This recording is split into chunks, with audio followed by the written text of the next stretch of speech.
కొట్టుకోకండి.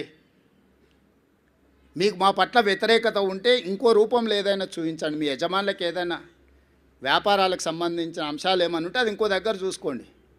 కానీ ఈ ఛానల్స్లలో మరీ ఇంత బరితెగింపు, అడ్డగోలుతనము, ఆ పార్టీల కంటే ముందే ఆ పార్టీ వాళ్ళని వచ్చి క్లెయిమ్ చేయాలి. కనీసం మాకు 3వ రౌండ్లో మెజారిటీ వచ్చింది, ఇక మా హవా జరుగుతుంది, అదే ఏంటి పర్వాలేదు.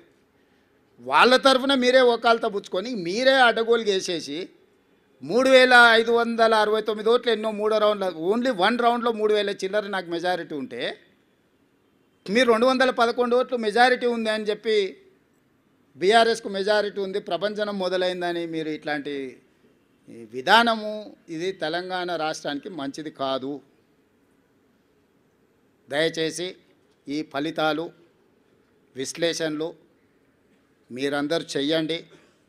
2023 డిసెంబర్ ఫలితాలు 39.5% ఇస్తే 2024 పార్లమెంట్ ఎన్నికలు 41% ఓట్లు ఇస్తే 2025 నవంబర్ ఉప ఎన్నికలు 51% ఓట్లను కాంగ్రెస్ పార్టీకి ఇవ్వడం జరిగింది.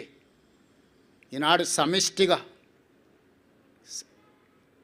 బూత్ స్థాయి కార్యకర్త నుంచి పీసీసీ అధ్యక్షుడు వరకు, వార్డు మెంబర్ నుంచి ముఖ్యమంత్రి వరకు కాంగ్రెస్ పార్టీ శ్రేణులంతా ఒక్క తాటి మీద నిలబడి ఈ జూబ్లీహిల్స్ ఎన్నికల్ని ప్రతిష్టాత్మకంగా తీసుకోవడంతో ఈ ఎన్నికల్లో నెగ్గడం జరిగింది.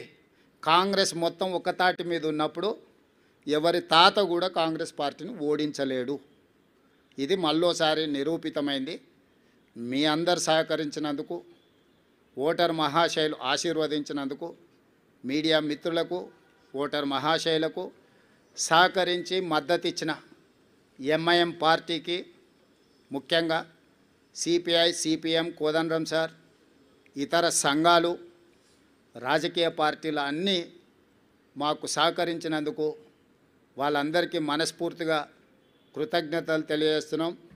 खासकर इस बाई इलेक्शन चुनाव में एमआईएम हम साथ हमारे लिए कांग्रेस पार्टी को मदद देकर इस चुनाव में ये जीत हासिल करने के लिए जो मदद किया, एमआईएम सदर असदुद्दीन ओवैसी, उनके भाई अकबरुद्दीन ओवैसी को कांग्रेस पार्टी के तरफ से, हमारे कांग्रेस कार्यकर्ता के ओर से हम धन्यवाद बोलना चाहता है.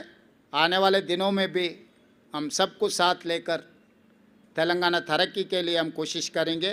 इसमें हम कामयाब हो जाएंगे.